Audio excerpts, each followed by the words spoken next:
देखिए बच्चों, इसके पहले हम लोग प्रश्नावली कर रहे थे एनसीईआरटी की 4.3 किए थे। उसमें हमने एक क्वेश्चन किया था पहला वाला, और ये पहला ही क्वेश्चन लिखा हुआ है और इस प्रश्न को हमें सॉल्व करना था, मूल इसके ज्ञात करने थे और वो था गुणनखंड विधि से। जो दूसरा क्वेश्चन इसका दिया गया है इसके मूल ज्ञात करना है। ये जो दिए गए समीकरण हैं इनके मूल ज्ञात करना है, लेकिन अब की बार हमको सूत्र विधि से इनके मूल ज्ञात करना है। मैं उम्मीद करता हूँ कि इसके पहले के सारे वीडियो आप देख रहे होंगे, जिससे आपका द्विघात समीकरण नामक चैप्टर ये अच्छे से तैयार हो जाएगा। और ये प्रश्नावली भी ज़्यादा कठिन नहीं है, बिल्कुल आसान सी प्रश्नावली है। बस आपको करना क्या है कि जो आपको बताया जाए उन नियमों का पालन कीजिएगा। बहुत ही आसान प्रश्नावली है। ये जो दूसरा क्वेश्चन दिया हुआ है एनसीईआरटी में 4.3 प्रश्नावली में, इसमें कहा गया है कि जो क्वेश्चन नंबर 1 है उन्हीं प्रश्नों को आप हल करो, मूल ज्ञात करो, लेकिन गुणनखंड विधि से नहीं बल्कि सूत्र विधि से। तो चलो देखो, अगर हम इसका पहला क्वेश्चन लेते हैं, आपको तरीका देखना है। हर क्वेश्चन एक ही तरीके से लगेगा। 2x square minus 7x plus 3 this is equal to 0। ये द्विघात समीकरण दिया हुआ है। तुम्हें करना क्या है कि अगर सूत्र विधि से करना है तो सबसे पहले तो आप इसका मानक रूप standard form ax square plus bx plus c बराबर 0, सबसे पहले आप इससे तुलना कर लो। जब तुम इससे तुलना करोगे तो यहाँ पर समीकरण के गुणांक तुम्हें मिल जाएंगे। अब देखो, x स्क्वायर के साथ यहाँ a है ना, यहाँ x स्क्वायर के साथ कौन है, 2 है। इसका मतलब a की जो वैल्यू आई वो 2 आई। इसी तरह अगर b की वैल्यू देखो तो यहाँ की -7 आ जाएगी और c की जो वैल्यू है वो 3 आ जाएगी। तो पहला काम आपको करना क्या है कि a, b और c के मान ज्ञात कर लेना। राइट है। जब तुम a, b, c के मान ज्ञात कर लोगे तो सबसे पहला काम आपको निकालना है d का मान। b स्क्वायर माइनस 4ac ये विविक्तकर कहलाता है। अंग्रेजी में आपको ध्यान होगा, इसको डिस्क्रिमिनेंट बोलते थे हम लोग। तो d बराबर b स्क्वायर माइनस 4ac का मान निकाल लेना है सबसे पहले, क्योंकि b स्क्वायर माइनस 4ac का मान अगर 0 से कम आ जाएगा तो फिर आपको आगे कुछ करने की ज़रूरत नहीं है। क्योंकि अगर b स्क्वायर माइनस 4ac का मान 0 से कम आता है तो आपको एक लाइन लिख लेना है कि इसके जो मूल हैं वो काल्पनिक होंगे। राइट। तो आइए हम b स्क्वायर माइनस 4ac निकालें। तो b का मान है -7, तो -7 का स्क्वायर माइनस 4, a का मान 2 और c का मान कितना है 3। तो -7 का स्क्वायर 49 आया और ये आ गया 24, है ना। 4 दूनी 8 8 त्रिक 24, घटाइए 25 आ गया। अब जैसे ही आपने 25 देखा तो आप समझ गए कि यार ये तो 0 से बड़ा है, और अगर 0 से बड़ा है तो इसका मतलब ये हल हो जाएगा। राइट है। तो जब तुम b स्क्वायर माइनस 4ac निकाल लोगे तो उसको पहले चेक कर लेना। अगर सपोज दैट ये 0 से क्या आता, कम आता, तो हम कह देते कि इसके मूल काल्पनिक हैं और बस वहीं से छोड़ देते क्वेश्चन। लेकिन चूंकि 25 जो है वो 0 से अधिक है, इसलिए अब हम श्रीधराचार्य सूत्र लगाएंगे। x बराबर -b plus minus under root के अंदर b स्क्वायर माइनस 4ac और अपान कितना 2a। ये सूत्र है, श्रीधराचार्य सूत्र इसको बोलते हैं। इस सूत्र में आपको रखना है। देखो तो x this is equal to -b, जब देखिए b आपके सामने लिखा रहेगा, कोई प्रॉब्लम नहीं, देख के लिखते जाओ। तो बोलो minus minus +7 plus minus under root के अंदर। अब आपको b स्क्वायर माइनस 4ac भी निकालने की ज़रूरत नहीं है, 25 है ये, तो यहाँ 25 लिख दीजिए अपान 2a, और a का मान भी लिखा हुआ है, कितना है वो 2। तो ये आ गया, यानी x equal to 7 plus minus 25 का वर्गमूल कितना आएगा 5 बटे कितना 4 x। अब देखो, जब इतना तुम हल कर लेते हो ना, तो अब आपको क्या करना है कि एक बार इसका पॉजिटिव वैल्यू लेना है और एक बार नेगेटिव, क्योंकि प्लस से करेंगे तो एक मान अलग आएगा और माइनस से करेंगे तो एक मान अलग आ जाएगा। तो अब हम करेंगे क्या कि पॉजिटिव लेने पर, धनात्मक लेने पर, जब पॉजिटिव लोगे तो ये आ जाएगा x is equal to 7 plus 5/4, यानी x इक्वल टू 12/4। तो x की वैल्यू कितनी आ गई 3। तो इस प्रकार ये पहला मूल आ गया। दूसरा मूल लोगे तो नेगेटिव ले लो। अब इसके बाद आप निगेटिव ले लें, तो निगेटिव लेने पर तो x इक्वल टू 7 माइनस 5/4, तो x इक्वल टू आ गया 2/4, यानी x की वैल्यू आ गई 1/2, और यही क्या हो गए मूल। तो एक मूल आया 3 और एक मूल आया 1/2। This is answer. तो आपको सिर्फ मेथड देखना है, मेथड आप कैच करिए, क्योंकि क्वेश्चन चाहे जो आ जाएगा, अगर उसे सूत्र विधि से कहता है तो यही एक तरीका है। एक और क्वेश्चन चलिए मैं कर देता हूं, और इसका तीसरा नंबर कर देता हूं, तो बाकी जो 2 बचे हैं वो आप कर लेना। तो आइए तीसरे नंबर का क्वेश्चन भी कर लेते हैं। क्या है तीसरे नंबर का क्वेश्चन, आप पढ़ लीजिए, अपने बुक में देख लीजिए कि तीसरे नंबर का क्वेश्चन क्या है। राइट, चलिए देखते हैं तीसरे नंबर का क्वेश्चन। तो थर्ड नंबर, 4x² प्लस का 4√3x प्लस का 3 equal to 0। ax² plus bx plus c, इससे आपको तुलना करना है। ध्यान से देखना, ये देखिए, इससे आपको तुलना करना है। तो ये तुलना हो गई इससे। तुलना करोगे जब तो क्या निकलेगा a का वैल्यू, तो a इक्वल टू आया 4, b इक्वल टू आया 4√3 और c इक्वल टू 3। तो इस प्रकार a, b और c सभी के क्या निकाल लो मान। फिर देखो ध्यान से, मैंने कहा था d निकालना, तो b² माइनस 4ac, b है 4√3, इसका स्क्वायर 4, a का मान 4, c का मान 3। 4√3 का स्क्वायर कितना आएगा, 4 चौक 16, 16 3 48, यानी ये आ गया 48 माइनस, और ये आ जाएगा 48। तो बहुत ही आसान, क्योंकि d का जो मान आया वो 0 आ गया।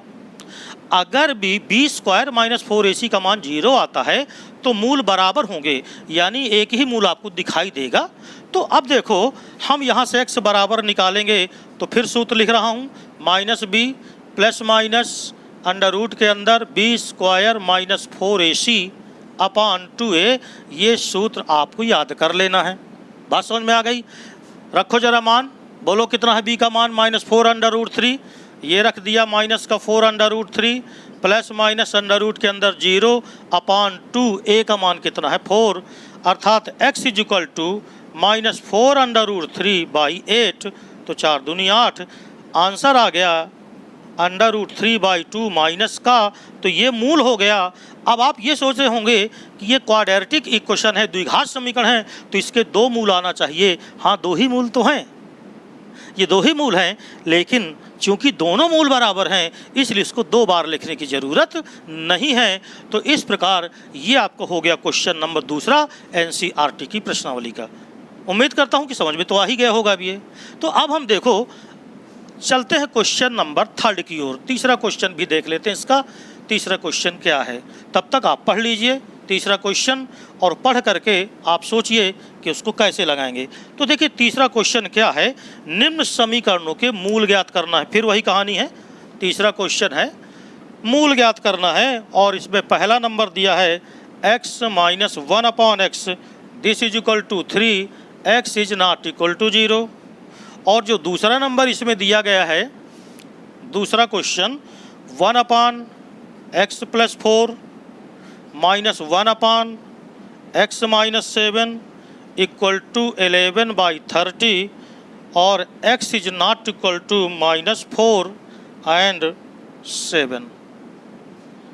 बहुत लोग ये सोचा करते हैं कि यार ये क्या चीज़ लिखी है, x is not equal to 0, है ना, ये क्यों लिखा है, और इसकी तरफ ध्यान नहीं देते हैं, सीधे क्वेश्चन लगाने लगते हैं।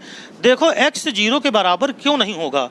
अगर तुमने कहा कि चलो x 0 के बराबर हो जाए तो क्या होगा, x यहाँ तुम 0 रखो तो 1/0 आ जाएगा, और 1/0 क्या होता है, अपरिभाषित। तो फिर ये इक्वेशन अपरिभाषित हो जाएगा, और जबकि जब हम लगा रहे हैं तो परिभाषित के लिए लगा रहे हैं।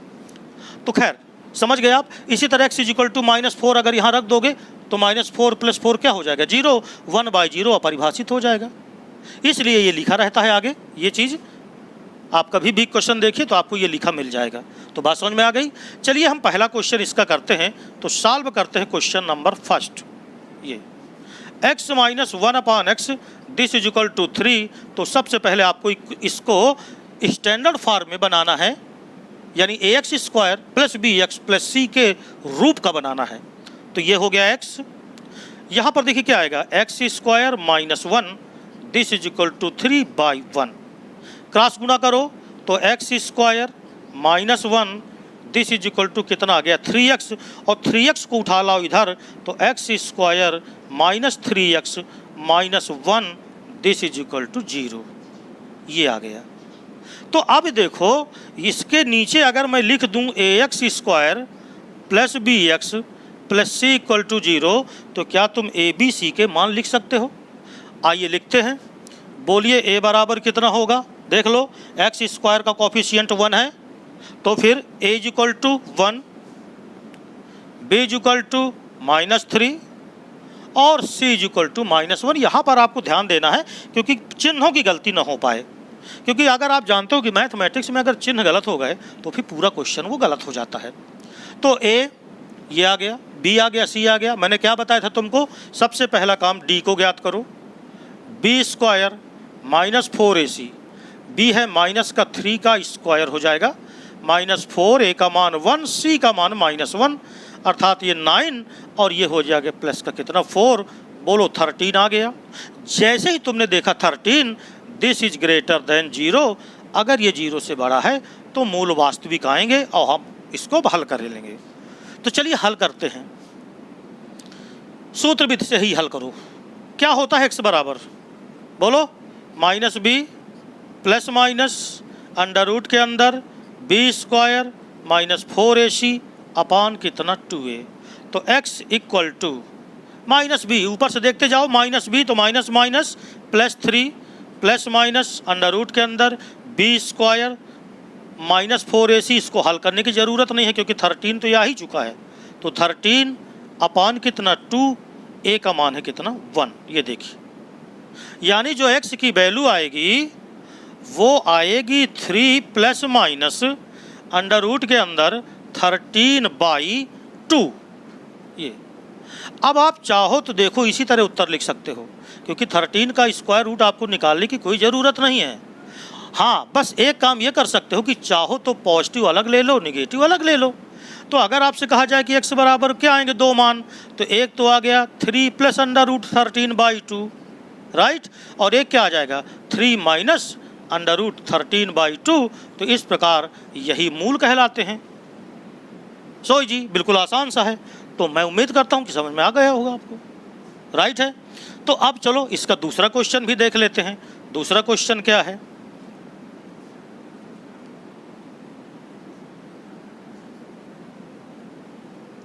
दूसरे क्वेश्चन में जो लिखा हुआ है 1/x + 4 -1/x - 7 इक्वल टू 11/30। ये है देखो दूसरा क्वेश्चन।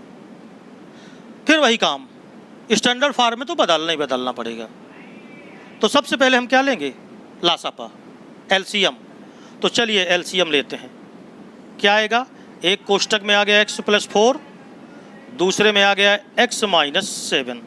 x + 4 से x + 4 को कैंसिल करोगे तो x - 7 फिर माइनस आया, x - 7 कैंसिल हुआ, x + 4 रखा जाएगा, लेकिन पहले माइनस है तो -x - 4 इक्वल टू 11/30, राइट। देखो -x + x कैंसिल हुआ, -7 - 4 तो माइनस का 11 अपान, क्या हम इनको गुणा कर सकते हैं? बिल्कुल कर लीजिए। x का गुणा x में किया, x स्क्वायर -7x प्लस का 4x माइनस का 28 बराबर 11/30, और 11 से 11 को कैंसिल कर दीजिए तो ज़्यादा आसान हो जाएगा आपके लिए।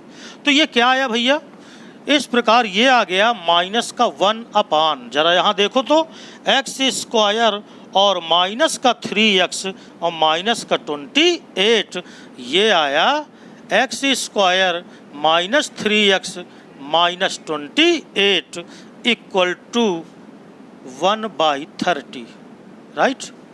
करो तिरिया गुणा, तो एक में इसका गुणा होगा तो यही आ जाएगा, यानी ये आ गया x स्क्वायर -3x - 28, और देखो इधर तो -1 है तो माइनस का कितना आ गया 30 आ गया, राइट है।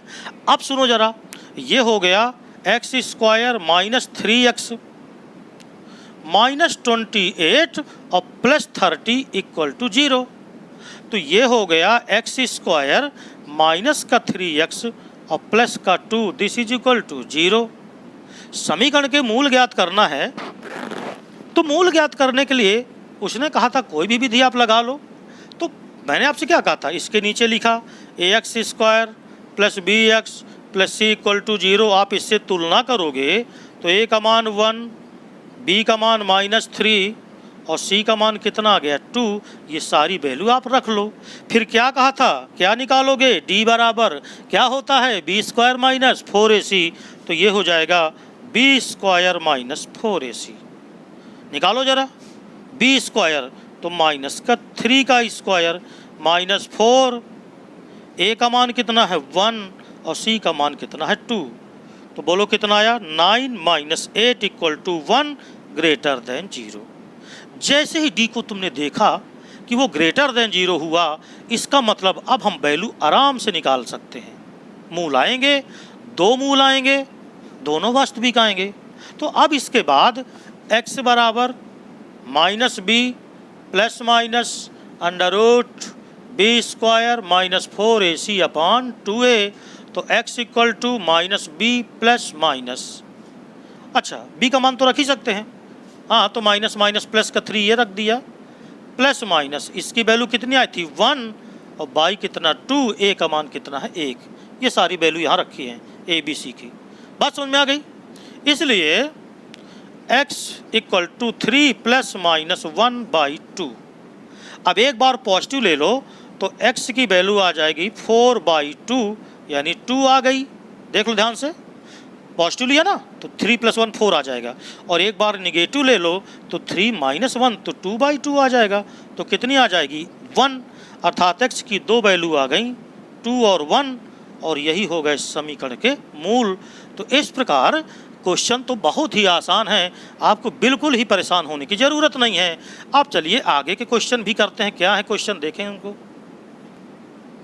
देखिए चौथा क्वेश्चन है, 3 वर्ष पूर्व रहमान की आयु का व्युत्क्रम रेसिप्रोकल और 5 वर्ष पश्चात आयु का व्युत्क्रम, उनका योग है 1/3। तो वर्तमान आयु ज्ञात करो। तो हम इस क्वेश्चन को जब लगाएंगे तो हम कहेंगे माना रहमान की वर्तमान आयु, यानी जो पूछा है हमने वही माना रहमान की वर्तमान आयु ये है x वर्ष, राइट। अब देखो 3 वर्ष पूर्व की बात किया है और 5 वर्ष पश्चात की भी बात हुई है। तो जब हम आयु संबंधी क्वेश्चन लगाते हैं तो हम 3 वर्ष पूर्व की बात कर रहा है, तो हम सबसे पहले 3 वर्ष पूर्व रहमान की आयु क्या रही होगी ये पहले निकालो। तो ये बताओ, अगर अभी रहमान x का है तो 3 वर्ष पूर्व x - 3 वर्ष का रहा होगा। अच्छा, 5 वर्ष पश्चात कितने का रहा होगा, तो 5 वर्ष पश्चात यानी 5 वर्ष बाद अगर रहमान की आयु देखें तो 5 साल बड़ा रहा होगा, यानी x + 5 वर्ष रहा होगा। फिर से सुन लो, रहमान की वर्तमान आयु को हमने x वर्ष माना, यानी अभी प्रेजेंट में जो उसकी एज है वो x वर्ष है। 3 वर्ष पहले की बात कर रहा है तो x 3 वर्ष कम रहा होगा, तो x - 3 वर्ष रहा होगा। और 5 वर्ष पश्चात की बात करेगा तो 5 वर्ष बड़ा रहा होगा।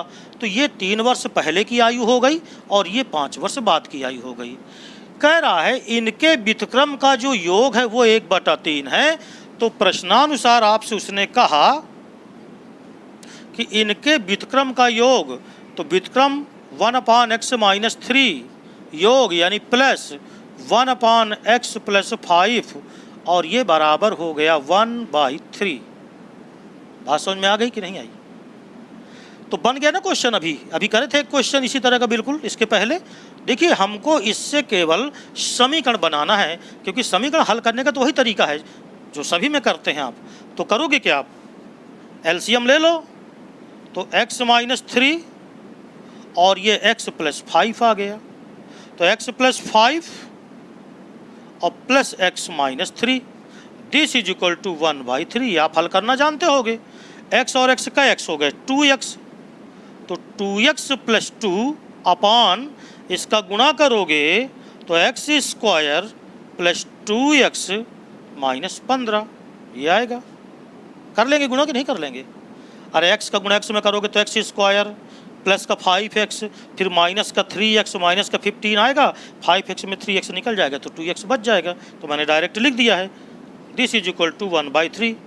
फिर ये गुणा कर लो, पहले एक का गुणा इसमें करो तो x square plus 2x minus 15 यानी ये आ गया x square minus 2x minus 15 बराबर 3 का गुणा करोगे तो 6x और प्लस 6 ये आ गया। बोलो समझ में आ गया? अब आप स्टैंडर्ड फॉर्म जानते हैं, एक साइड पे 0 ही बनाना पड़ेगा। तो एक साइड पे 0 तब बनेगा जब आप एक साइड पे लाओगे सबको। तो माइनस का 2x माइनस का 15 माइनस का 6x माइनस का 6 बराबर 0, अर्थात ये बना x स्क्वायर माइनस का 8x राइट, माइनस का 15 माइनस का 6 माइनस का 21 बराबर 0। अब तुम्हारे पास दो विकल्प रहते हैं। कौन कौन से विकल्प? ये रहते हैं, चेक कर लीजिएगा, 6 2 8x से कहीं गलत तो नहीं हो गया? 2x 5 में 3 गए 2 राइट है, नीचे आ गया ठीक। अब सोचो जरा कि हमें इसके फैक्टर करना है। 21 के ऐसे फैक्टर करो कि माइनस का 8 आ जाए, माइनस का 8x आ जाए। मैं एक बार ज़रा चेक कर लेता हूँ। 3 वर्ष पूर्व कहा तो x माइनस 3 हो गया, 5 वर्ष पश्चात कहा तो x प्लस 5 हो गया। इनके व्युत्क्रम का योग 1/3 के बराबर है। एक बार क्वेश्चन चेक करूँ, मुझे ऐसा लगता है गलत तो नहीं लिख गए। 3 वर्ष पूर्व 5 वर्ष पश्चात व्युत्क्रम का योग 1/3, ठीक है चलिए ठीक है। तो 1/x minus 3 plus 1 upon x plus 5 is equal to 1/3। अब देखिए जरा, ये x प्लस 5 आया प्लस x माइनस 3 आया, x कितना हो गया 2x, 5 में से 3 निकालो तो कितना आएगा 2, बिल्कुल सही है। इसका गुणा करो x स्क्वायर प्लस का 2x माइनस के 15, तो x स्क्वायर प्लस का 2x माइनस, ये यहाँ पर गलती मैं कह रहा था ना कहीं गलत हो गया। x स्क्वायर प्लस 2x है, ये देखिए प्लस 2x है, ये प्लस 2x है। तो 2x में से 6x निकालोगे तो माइनस का 4x आएगा, क्योंकि गुणनखंड नहीं हो रहे थे इसके। आप अगर कहीं पर भी प्लस माइनस की गलती होगी तो गुणनखंड रुक जाएगा यहाँ पर। तो इस प्रकार x square minus 4x minus 21 बराबर 0 गुणनखंड करोगे तो 7 त्रिक 21, माइनस का 7 आएगा ये देखिए, और प्लस का 3 आएगा, दिस इज इक्वल टू 0। तो यदि तुमने बराबर 7 आया और यदि कहा x plus 3 this is equal to, तो x is equal to minus का 3 आया। ये तो संभव ही नहीं है। क्यों संभव नहीं है? क्योंकि एज है, एज कभी माइनस में नहीं आती, आयु कभी माइनस में नहीं आती। इसका मतलब वर्तमान आयु जो रहमान की आई वो बराबर कितने वर्ष आ गई 7 वर्ष। उत्तर चेक करना हो ना अगर, तो उत्तर चेक करके आप जान सकते हैं कि सही है कि गलत है। कैसे? 3 वर्ष पूर्व बताओ ये कितने का रहा होगा? अभी 7 साल का है, 3 साल पहले कितने का रहा होगा? 4 वर्ष का, तो 4 वर्ष। और 5 साल बाद कितने का रहा होगा? 12 का। अब इनके व्युत्क्रम का योग करो, यानी 1/4 और धन 1/12 करो तो लघुत्तम में 12 आया, 4 3 12, और ये देखिए 4/12 आ गया, यानी 1/3 बिल्कुल सही है। तो इस प्रकार आप उत्तर की जांच भी कर सकते हैं और कहीं गलती होगी तो क्वेश्चन आपका रुक भी जाएगा। तो चलिए अगला क्वेश्चन शुरू करते हैं। क्वेश्चन नंबर इसका जो 5वां है, जरा देखिए क्या है। एक क्लास में सैफाली के गणित और अंग्रेजी में प्राप्त किए गए अंकों का योग 30 है।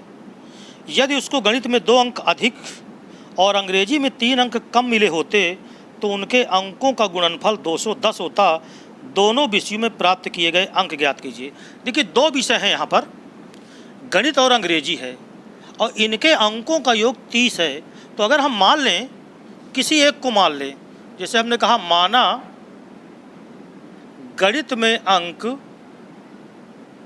और ये हमने x माना तो चूंकि अंकों का जो योग है वो 30 है, कहा है गणित और अंग्रेजी में प्राप्त किए गए अंकों का योग 30 है, यानी गणित और अंग्रेजी मिला के अगर अंक देखें तो 30 आ रहे हैं। तो अगर हमने गणित में हमने माना कि उसके अंक x हैं, तो देखो अंग्रेजी में अपने आप बचेंगे 30 माइनस x। ये तो हो गया दोनों के अंक। अगर एक के चाहे आप अंग्रेजी में ही मान लेते तो गणित में हो जाते 30 माइनस x। फिर आगे उसने कहा यदि गणित में 2 अंक अधिक मिले होते, अब देखो इधर गणित में 2 अंक अधिक मिले होते तो बोलो अंक गणित में कितने गणित में अंक हो जाते? अभी तो x है ना, फिर हो जाते x प्लस 2। और अंग्रेजी में 3 अंक कम मिले होते, तथा कहा गया है कि अंग्रेजी में 3 अंक कम मिले तो क्या होता? तो अब उसके अंग्रेजी में जो अंक हो जाते वो था 30 माइनस x था। ये देखो 30 माइनस x अंक थे अंग्रेजी में, अगर 3 कम मिलते तो 3 माइनस कर लो, अर्थात ये हो जाते 27 माइनस x अंक। ये है पूरा स्टोरी इसकी। फिर से सुन लीजिए, दोनों विषयों गणित और अंग्रेजी में सैफाली के टोटल अंकों का योग 30 होता है। अगर हम गणित में x मान लेंगे तो अंग्रेजी में अपने आप बचेंगे जो वही होंगे, तो 30 माइनस x। कह रहा है यदि गणित में 2 अंक अधिक मिलते, तो अगर 2 अंक अधिक मिलते तो x प्लस 2 मिलते, और अंग्रेजी में 3 अंक कम मिलते तो पहले 30 माइनस x थे और 3 अंक कम मिलते तो 3 अंक और कम कर दो तो 27 माइनस x मिलते। तो कह रहा है उनके अंकों का गुणनफल 210 होता। तो प्रश्नानुसार जो प्रश्न में कहा अंकों का गुणनफल, तो अंकों का गुणनफल यानी x प्लस 2 अंक और 27 माइनस x ये अंक हैं, इनका गुणनफल बराबर होता 210। ये आया आपका इक्वेशन।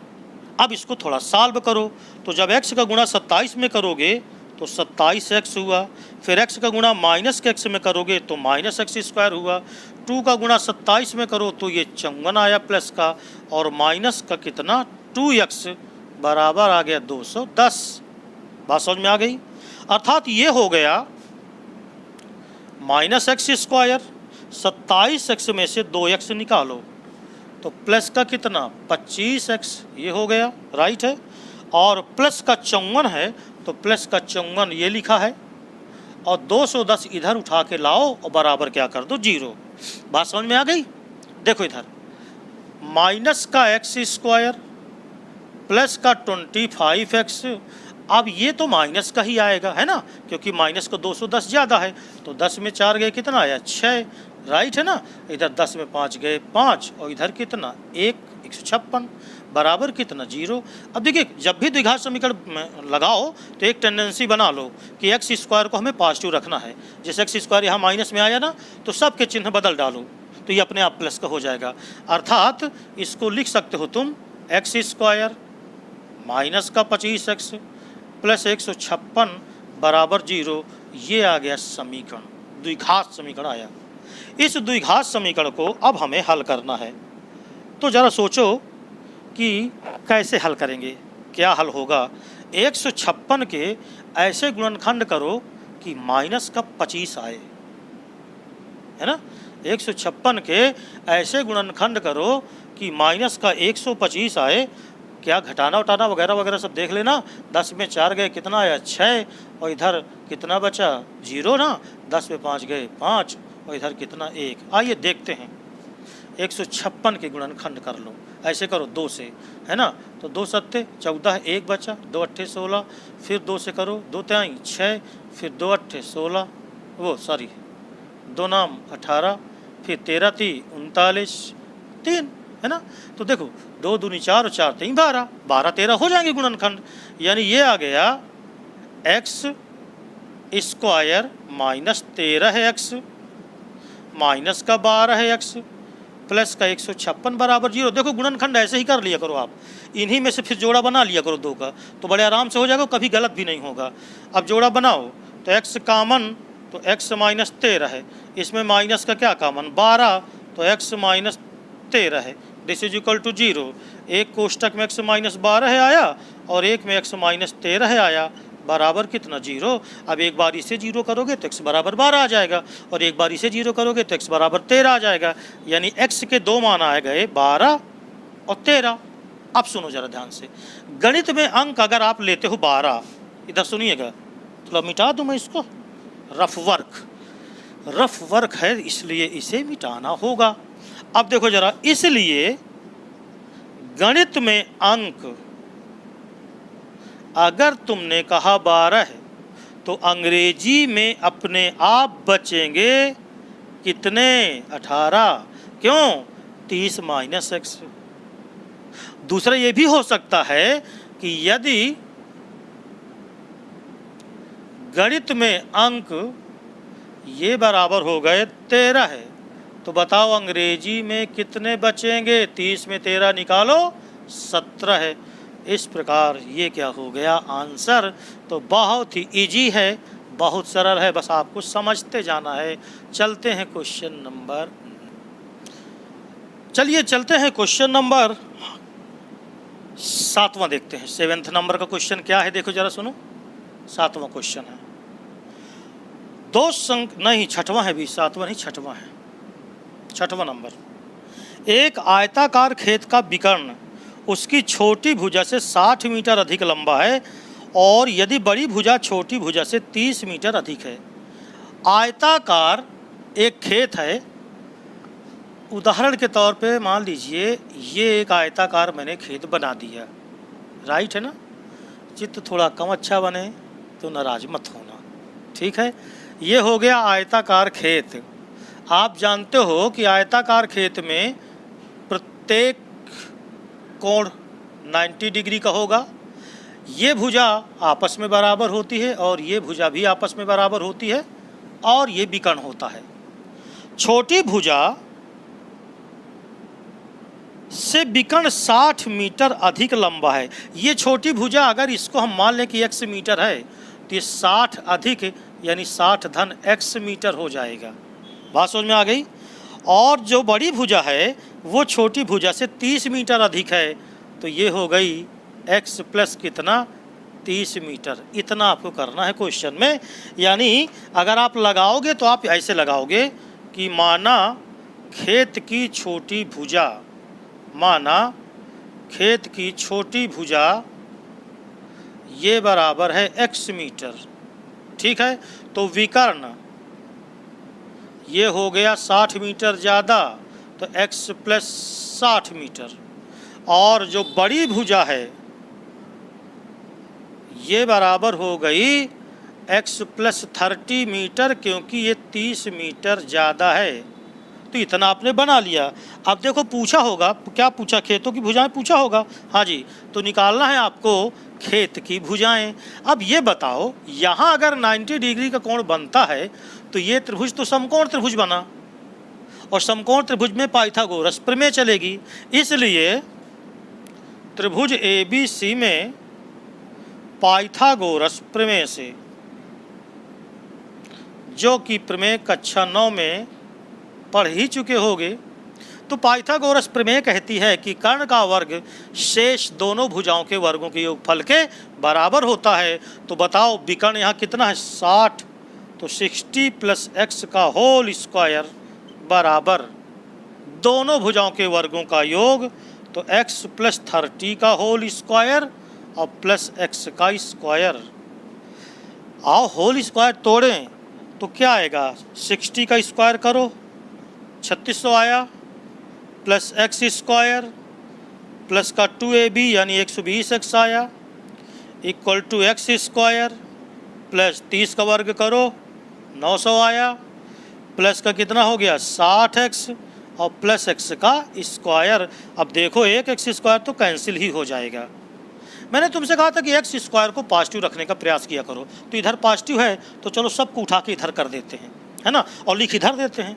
यानी कैसे, देखो इधर एक्स स्क्वायर ये हो गया, 60x ये हो गया, प्लस का 900 ये लिख दिया मैंने 900, है ना।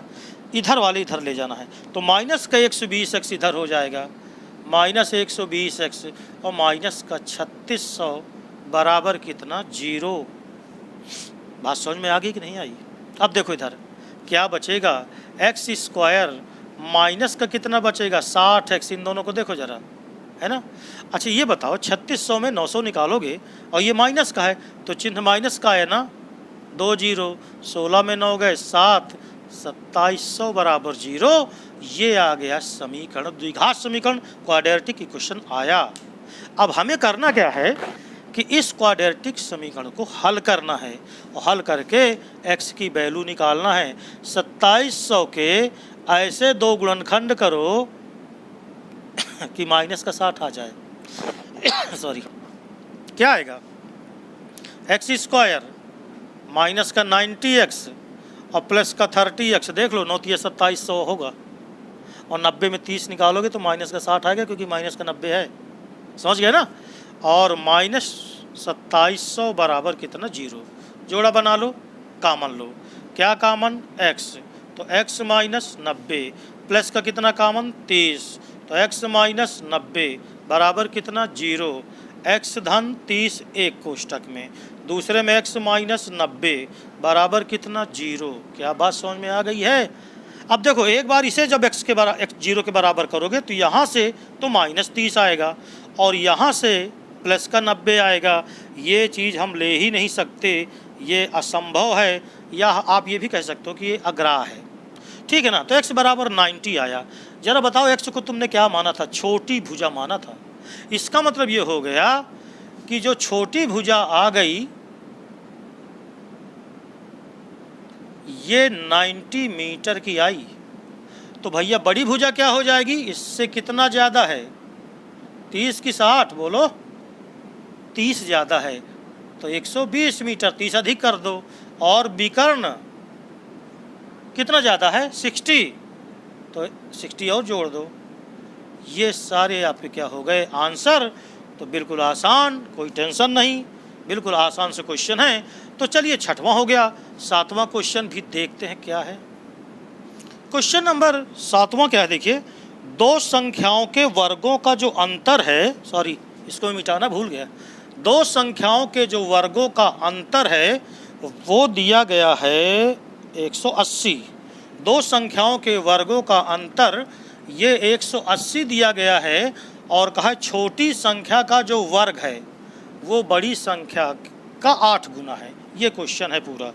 देखो दो संख्याएं हैं, अगर आप किसी एक संख्या को मान लो या दोनों संख्या को मान लो, आ तो दोनों से जाएगा तो कोई दिक्कत नहीं है। जैसे यहाँ पर आपने कहा कि माना दो संख्याएं हैं, अब बड़ी संख्या को हमने कहा वो x है, ठीक है ना, और छोटी संख्या को y मान लो, तो जो छोटी संख्या है वो बराबर कितनी है, y, ठीक है ना।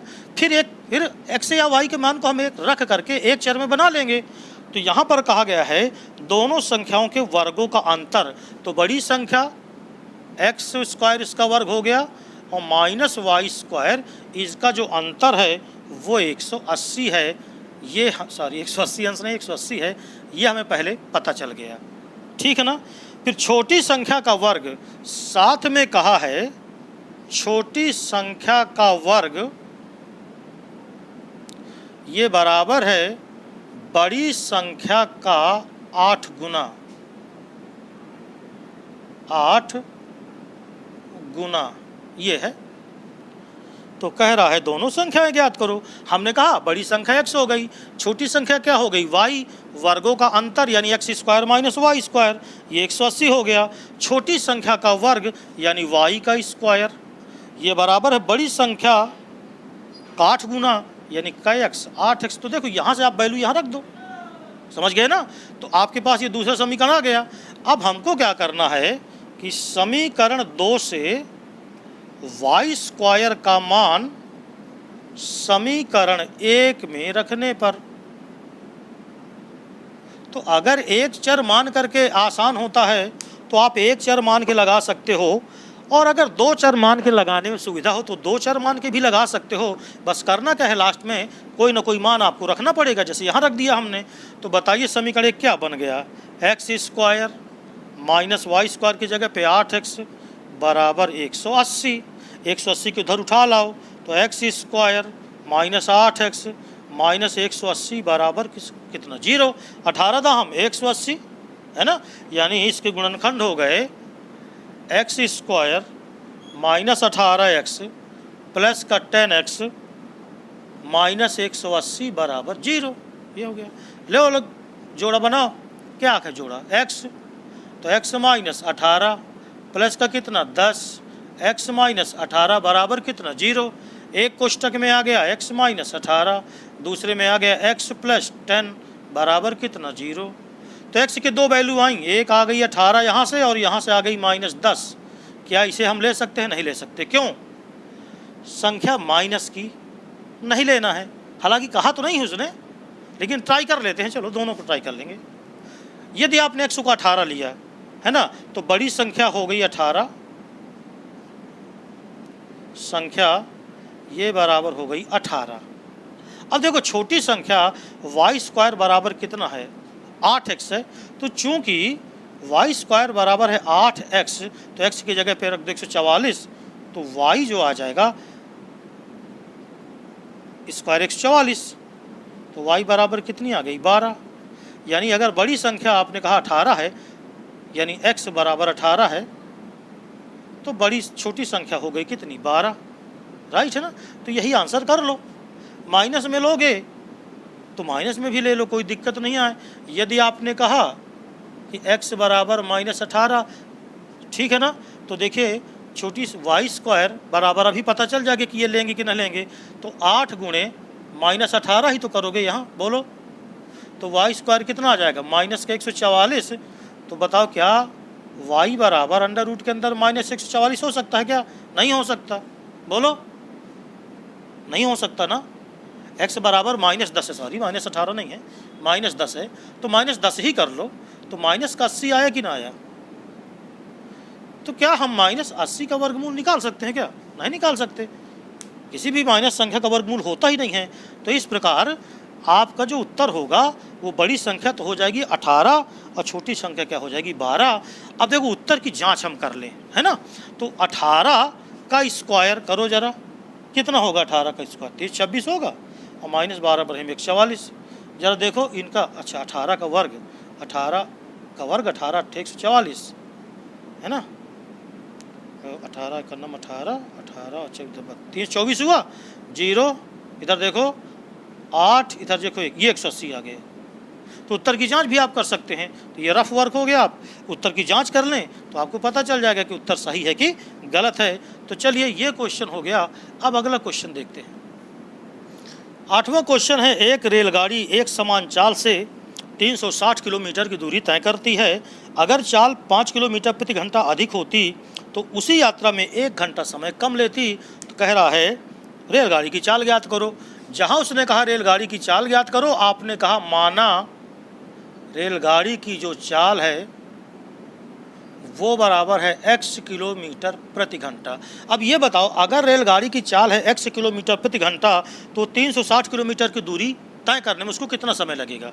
ये पहले ओरिजिनल टाइम, हकीकत में जो चाल थी, हकीकत में जो समय है, तो इसलिए 360 किलोमीटर दूरी तय करने में लगा समय ये बराबर हो जाएगा समय बराबर दूरी बटे चाल, इतने घंटे का समय उसे लगेगा अगर वो x किलोमीटर प्रति घंटा की चाल से चलते।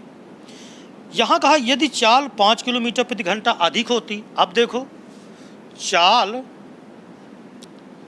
5 किलोमीटर प्रति घंटा अधिक होने पर, तो बताओ अगर चाल 5 किलोमीटर प्रति घंटा अधिक होती तो पहले x थी, अब हो जाती x plus 5 kilometre per hour. अब ये चाल हो जाती तो उतनी ही दूरी तय करने में 1 घंटा कम समय लेती। पहले तो ये देखो, इसलिए 360 किलोमीटर जाने में लगा समय। अब समय कितना लगेगा? तो अब जो समय लगेगा वो दूरी बटे चाल, चाल बदल गई है, x + 5, अब इतने घंटा समय लगता।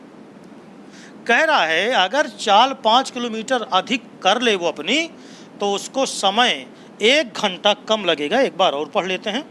तो समय 1 घंटा कम लेती, यानी ये जो समय उसने अब लिया चाल बढ़ाने के बाद, ये समय 1 घंटा कम है। राइट है ना? इसका मतलब ये हो गया कि 360 बटे x + 5, ये समय 1 घंटा कम है, यानी कि सॉरी ये कम समय है। इसलिए अब अगर हम अधिक समय में 360 बटे x, ये समय अधिक है, इसमें हम 360 बटे x + 5 इसको निकाल दें तो 1 घंटा अंतर आ रहा है। अब देखो इसको हल कर लेना है, तो जब हल करोगे तो बुद्धिमानी से करो। 360 को कॉमन ले लो, दोनों साइड में है, तो 360 को लिया कॉमन, तो 1/x हो गया यहाँ, और यहाँ हो गया माइनस का 1/x + 5, this is equal to 1, अर्थात ये हो गया 360, यहाँ x और x + 5, तो क्या आएगा x + 5 बराबर कितना? 1, x से x क्या हुए कैंसिल, गुणा करो तो 0, 5 छक्का 30, 5 3 15, 15 3 1800। नीचे आया x² + का 5x बराबर कितना? 1, करो गुणा, तो x² + का 5x बराबर 1800 आ गया।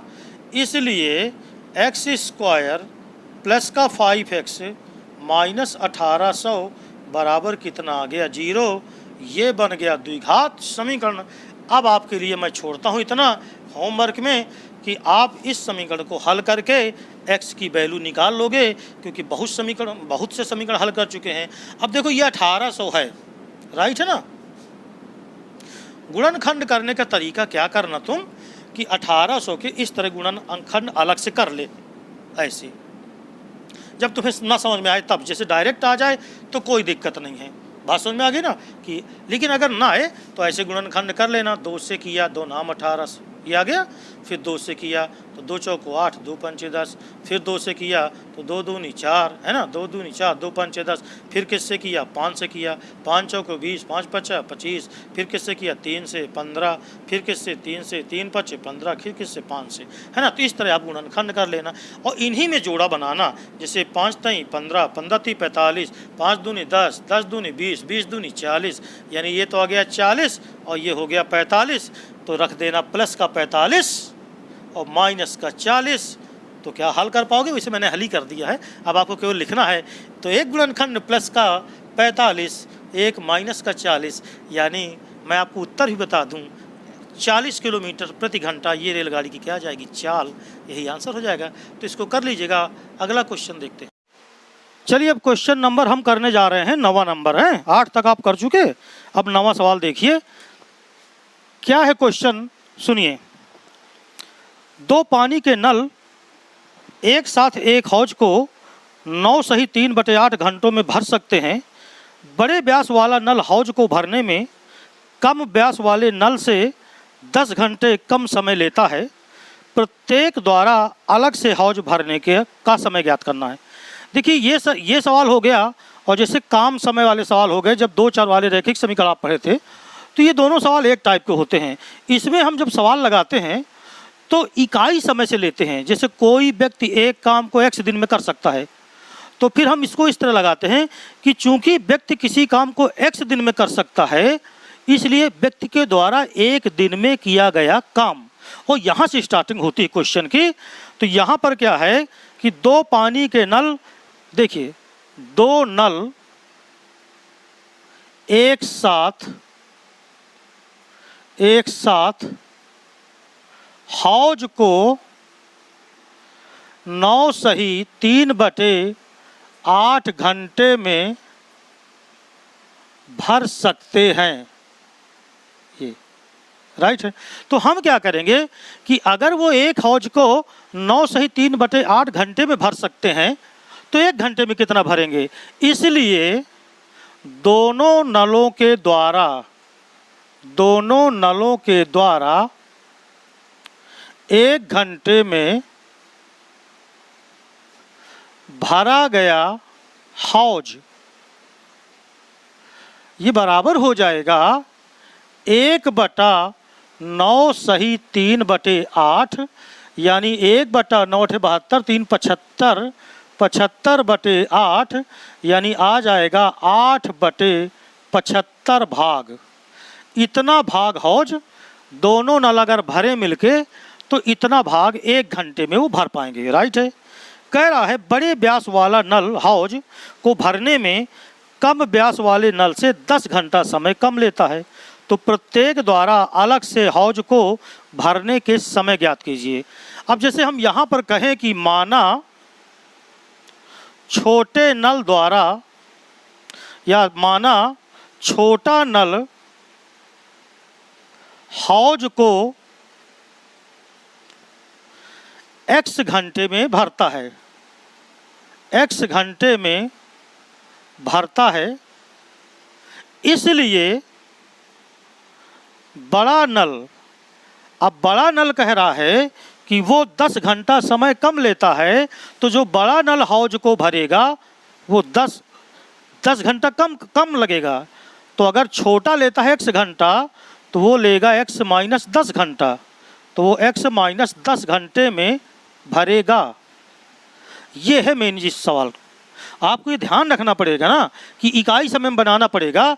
तो माना छोटा नल हौज को x घंटे में भरता है, तो बड़ा नल चूंकि 10 घंटा समय कम लेता है तो बड़ा नल उसी हौज को x - 10 घंटे में भरेगा। बात समझ में आ गई ना। इसलिए छोटे नल के द्वारा 1 घंटे में भरा गया हौज बराबर हो जाएगा 1/x। चूंकि x घंटे में भरता है पूरा हौज, इसलिए 1 घंटे में भरेगा 1/x।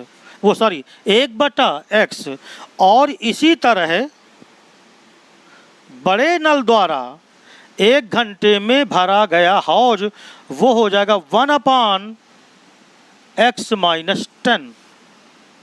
बात समझ में आ गई ना।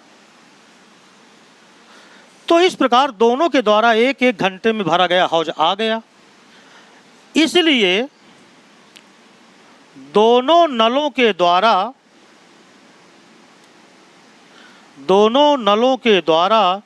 1 घंटे में भरा गया हौज, तो दोनों का 1 घंटे का जोड़ दो, तो 1/x और धन 1/x - 10 ये आएगा। मगर आप देख रहे हो कि दोनों के द्वारा 1 घंटे में भरा गया हौज कितना था 8/75 और यहाँ आया 1/x धन 1/x - 10। इसलिए ये भी दोनों नलों के द्वारा 1 घंटे में भरा गया हौज है, ये भी दोनों नलों के द्वारा 1 घंटे में भरा गया हौज है। तो ये दोनों बराबर होंगे, अर्थात 1/x + 1/x - 10, तब ये बराबर आएगा 8/75। लघुत्तम लीजिए तो x × x - 10, यहाँ आएगा x - 10 + x बराबर आया 8/75। समझ लीजिएगा ठीक से, क्योंकि कैलकुलेशन है मात्र और कुछ नहीं बचा। x 2x हो गए, तो 2x - 10 x का गुणा x² - 10x बराबर 8/75। अब देखो एक काम करो, इन दोनों में 2 कॉमन ले लो, तो 2 जब तुम कॉमन लोगे तो ये आ जाएगा x - 5 x² - 10x बराबर आ गया 8/75। 2 से कैंसिल करो, 2 चौको 8, तिर्यक गुणा कर लो, तो 75x - 5 × 5 = 25, 5 × 7 = 35, 375। राइट। ये बराबर आ जाएगा 4x² माइनस 40x। अब सबको उधर ले जाओ तो इधर कर लिया 0, तो 4x² माइनस का 40x देखो, माइनस का 75x हो गया, प्लस का 375 बराबर हो गया 0। अर्थात ये हो गया 4x², इन दोनों को जोड़ दो तो 115x आएगा, प्लस का 375 बराबर 0। अब हमें दो विकल्प हमारे पास हैं, या तो हम श्रीधराचार्य विधि से इसको हल करें और या तो हम गुणनखंड मेथड से करें। तो जो आपको सुविधाजनक समझ में आए आप उससे लगाइए। अब देखो, अगर आप गुणनखंड करते हो तो यहाँ पर मैं थोड़ा रफ कर देता हूँ। 4 का गुणा 5 में करा, 4 पंचे 20, 4 सत्ते 28, 28 2 30 और 4 3 12, 12 3 15। 1500 के ऐसे दो गुणनखंड करो कि माइनस का 115 आ जाए, यानी 100 गुणे 15 कर लो और दोनों माइनस के कर दो तो माइनस का 115 आ जाएगा। अर्थात हम क्या करेंगे, इसके गुणनखंड जब करेंगे तो ये हो गया 4x² माइनस का 100x माइनस का 15x धन 375 बराबर 0। बात समझ में आई? जोड़ा बना करके कॉमन लीजिए, तो 4x ले लिया कॉमन तो x माइनस 25 आया। इसमें माइनस का 15 कॉमन ले लो तो ये भी x माइनस 25 आया और बराबर कितना 0। एक कोष्टक में आ गया 4x माइनस 15 है और दूसरे में आ गया x माइनस 25 बराबर कितना 0। इसलिए यदि हमने कहा 4x माइनस 15 बराबर 0 तो x बराबर आ गया 15/4। यदि हमने कहा x माइनस 25 बराबर 0 तो x बराबर आ गया 25। अब 15/4 हम इसलिए नहीं ले सकते क्योंकि अगर छोटे नल को तुमने माना है, यहाँ पर ये देखिए, छोटा नल अगर x घंटे में भरता है तो अगर हम छोटे नल के द्वारा 15/4 घंटा समय लेंगे तो बड़ा नल इससे 10 घंटा कम जब करेंगे तो माइनस में आ जाएगा। इसका मतलब इसे हमें छोड़ देना चाहिए। तो इसलिए छोटे नल द्वारा हौज भरने में समय ये आ गया 25 घंटा, तो बड़ा नल इससे 10 घंटा कम लेगा। इसलिए बड़ा नल के द्वारा लिया गया समय 10 घंटा कम कर लो तो 25 में 10 निकालो तो आ गया 15 घंटा और यही क्या हो गया आंसर। तो ये था क्वेश्चन नंबर 9 जो कि सबसे अलग टाइप का क्वेश्चन था। तो समझ में आ गया? तो बढ़ें आगे। अब लेते हैं क्वेश्चन नंबर 10वां। तो चलिए 10वां क्वेश्चन, जब तक मैं इसे मिटा रहा हूं तो आप अपनी किताब में देखिए क्वेश्चन नंबर 10वां क्या लिखा है और उसे पढ़ लीजिए। देखिए क्वेश्चन है, मैसूर और बंगलौर के बीच 132 किलोमीटर यात्रा करने में एक्सप्रेस रेलगाड़ी सवारी रेलगाड़ी से 1 घंटा समय कम लेती है, राइट। यदि एक्सप्रेस रेलगाड़ी की औसत चाल सवारी रेलगाड़ी की औसत चाल से 11 किलोमीटर अधिक हो तो कह रहा है दोनों की औसत चाल ज्ञात करना है। दो रेलगाड़ियां हैं, एक है सवारी और एक है एक्सप्रेस। जो एक्सप्रेस रेलगाड़ी है उसकी चाल 11 किलोमीटर प्रति घंटा अधिक है सवारी गाड़ी से। तो हम मान लेते हैं कि माना सवारी गाड़ी की चाल ये बराबर है x किलोमीटर प्रति घंटा। अब ये सवारी गाड़ी की चाल हो गई, तो जो एक्सप्रेस होगी तो एक्सप्रेस गाड़ी की चाल ये बराबर हो जाएगी, इससे कितना ज़्यादा है 11 है तो वो हो जाएगी x प्लस 11 किलोमीटर प्रति घंटा, 11 किलोमीटर प्रति घंटा। तो ये दोनों चीज़ें मैंने मान लिया। 132 किलोमीटर की यात्रा करना है तो जो एक्सप्रेस रेलगाड़ी है ना वो 1 घंटा समय कम लेती है। तो देखिए 132 किलोमीटर दूरी तय करने में सवारी गाड़ी द्वारा लिया गया समय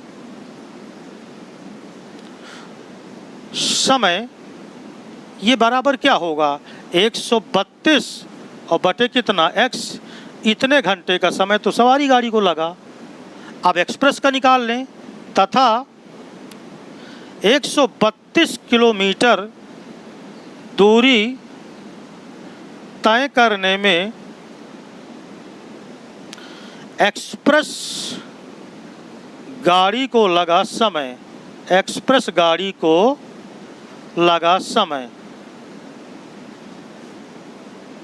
ये भी निकाल लो।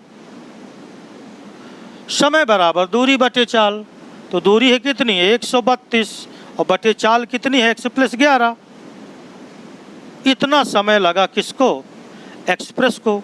अब कह रहा है कि एक्सप्रेस गाड़ी जो समय ले रही है वो 1 घंटा कम है, यानी ये समय सवारी गाड़ी की तुलना में 1 घंटा कम है। इसका मतलब हम कह सकते हैं कि 132 बटा x समय में अगर 132 बटे x + 11 समय ये घटा दें तो 1 घंटा समय ज़्यादा एक्स्ट्रा है। ले लो 132, दोनों में लघुत्तम है तो 132 लघुत्तम नहीं कॉमन है, 132 कॉमन हो गया तो कॉमन ले लिया तो 1/x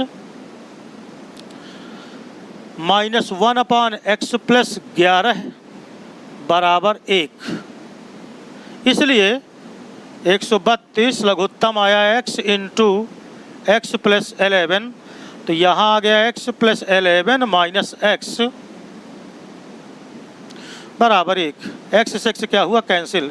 तो 11 दूनी 22, 11 3 33, 33 2 35, 11 का नम 11 और 11 3 14, 1452 आया। 11 दूनी 22, 11 3 33 2 35, 11 का नम 11, 11 3 14 है बराबर। इधर इसका गुणा हो जाएगा तो x² + 11x, सब एक साइड पे कर दो तो x² + 11x माइनस 1452 बराबर 0। ये द्विघात समीकरण आ जाएगा। अब आप चाहे इसको सीरीधराचार सूत्र से लगा लो और चाहे गुणनखंड विधि से लगा लो। x की वैल्यू जब निकलेगी तो x की वैल्यू हो जाएगी सवारी गाड़ी की चाल। एक्सप्रेस की चाल निकालना है तो उसमें 11 क्या करो? जोड़ दो, तो एक्सप्रेस गाड़ी की चाल आ जाएगी। तो चूंकि इतने क्वेश्चन मैंने कर दिए हैं तो आप इसका गुणनखंड खुद करके देखिए कर पाते हैं कि नहीं। और अब आखिरी क्वेश्चन नंबर 11वां जरा देखिए। 11वां क्वेश्चन में है 2 वर्गों के क्षेत्रफलों का योग दिया है, वो है 468 मीटर स्क्वायर और उनके परिमापों में अंतर दिया है, वो दिया है 24 मीटर। तो दोनों वर्गों की भुजाएं ज्ञात, 2 वर्ग हैं उनकी भुजाएं ज्ञात करना है। तो आप चाहे 2 चर से लगाओ चाहे 1 चर से, क्योंकि बाद में द्विघात तो इसे बनी जाना है। तो जैसे आपने कहा माना दोनों वर्गों की भुजाएं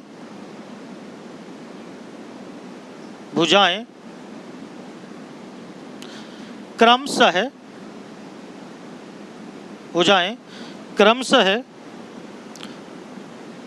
x और y मान लो, x तथा y है मीटर में है ये। अच्छा, क्वेश्चन में कहा है उनके वर्गों के क्षेत्रफलों का योग। तो वर्ग का क्षेत्रफल क्या होता है? वर्ग का क्षेत्रफल भुजा का स्क्वायर। तो चूंकि उनके क्षेत्रफलों का योग और ये बराबर दे दिया है 468 मीटर स्क्वायर, तो 468 मीटर स्क्वायर। तो इनके वर्गों का योग x² + y² बराबर हो गया 468। ये आपको एक समीकरण मिल गया। फिर कहा उनके परिमापों का अंतर है 24 मीटर, तो परिमापों का अंतर ये बराबर है 24 मीटर। वर्ग का परिमाप क्या होता है? 4 गुणे भुजा, 4 गुणे साइड। तो इसलिए 4x - 4y ये बराबर आ गया 24। अर्थात x माइनस वाई बराबर 6, ये समीकरण नंबर 2 आ गया। यहाँ x और y दोनों मौजूद हैं, एक को हटाना है तो चाहे y की वैल्यू निकाल लो। अब अगर तुम यहाँ से समीकरण 2 से y माइनस का उधर ले जाओगे तो प्लस का y हो जाएगा और 6 इधर आ जाएगा, यानी समीकरण 2 से y बराबर x माइनस 6 समीकरण 1 में रखने पर, ये तो इसको समीकरण आप 1 में रख दो। तो जब तुम समीकरण 1 में इसको रखोगे तो एक्स स्क्वायर है तो एक्स स्क्वायर तो लिखा रहा, प्लस वाई स्क्वायर की जगह पे एक्स माइनस 6 का स्क्वायर हो जाएगा, बराबर आ गया 468 x square plus 36 minus 12 x बराबर 468। एक्स ये हो गया 2x स्क्वायर, माइनस का हो गया 12x प्लस का 36 माइनस का 468 बराबर कितना 0। तो 2x स्क्वायर माइनस 12x, अब देखो इधर माइनस का आएगा, 8 में 6 गए 2, राइट है ना, 8 में 6 गए 2 और इधर 6 में 3 गए 3 और इधर कितना बचा 432 बराबर कितना 0। 2 से भाग दे दो तो एक्स स्क्वायर माइनस 6x और माइनस 216 है बराबर कितना 0। ये आ गया द्विघात समीकरण। अब इसके गुणनखंड करके हल कर डालो तो आपको वैल्यू x की आ जाएगी और x की वैल्यू समीकरण 2 में रख दो तो y की वैल्यू आ जाएगी। गुणनखंड करने के लिए मैं तुम्हें बता चुका हूँ कि 216 है जैसे तुम्हारे पास, तो इसके गुणनखंड इस तरह आप करो, 2 एक अन्नम 2 है ना, ये आ गया। फिर 2 से करो, 2 पंचे 10, 2 चौको 8, फिर 2 से करो 27 आ गया, फिर 3 से किया 3 9 27 आ गया, फिर 3 त्रिकाई 9 और फिर 3 एक अन्नम 3। अब इससे तुम देखो इतने भाग है ना, इनके 2 सेट बनाओ और ऐसा सेट बनाओ कि माइनस का 6 आए। तो जैसे 3 त्रिकाई 9 और 3 दूनी 6 दूनी 12 दूनी 24, 24 9 में कभी 6 आएगा नहीं, तो फिर ऐसे करो 3 त्रिकाई 9 तिया 27, 2 दूनी 4 दूनी 8, इससे आएगा नहीं, है ना। तो इस तरह करके एडजस्टिंग करना है। जैसे 3 त्रिकाई 9, 9 दूनी 18 कर लिया और 3 दूनी 6, 6 दूनी 12 कर लिया, यानी इसको तुम लिख सकते हो x square minus 18x plus 12x और माइनस 216 बराबर 0। जोड़ा बनाया, कॉमन ले लिया, क्या कॉमन है x, तो x माइनस 18 प्लस का 12 कॉमन ले लो, x माइनस 18 बराबर 0। तो देखो x प्लस 12 और x माइनस 18 बराबर 0 आएगा तो x की 2 वैल्यू आएंगी, एक x बराबर माइनस 12 और एक x बराबर प्लस 18। माइनस ले नहीं सकते तो किसको लेना होगा, प्लस को, क्योंकि भुजाएं कभी ऋणात्मक नहीं होती। तो x की वैल्यू 18 आ गई, राइट है ना। इसका मतलब एक वर्ग 18 सेंटीमीटर का हुआ। और समीकरण 2 में देखो तो x यानी 18 माइनस वाई बराबर 6, तो y बराबर कितना आ गया 12। तो आपका एक तो आ गया 18 मीटर भुजा का वर्ग और एक आ गया 12 मीटर भुजा का वर्ग। तो इसी के साथ ये प्रश्नावली 4.3 समाप्त होती है, राइट है ना। अब हम इसके बाद इसमें देखिए कि कौन सी प्रश्नावली करना है हमको। केवल एक प्रश्नावली और बची है 4.4, इसके बाद द्विघात समीकरण समाप्त होगा, लेकिन एनसीईआरटी समाप्त होगी। मैं भी आर डी शर्मा और एनसीईआरटी एग्जाम्पलर इनके भी क्वेश्चन आपको करवाऊंगा, ठीक है ना। नमस्ते।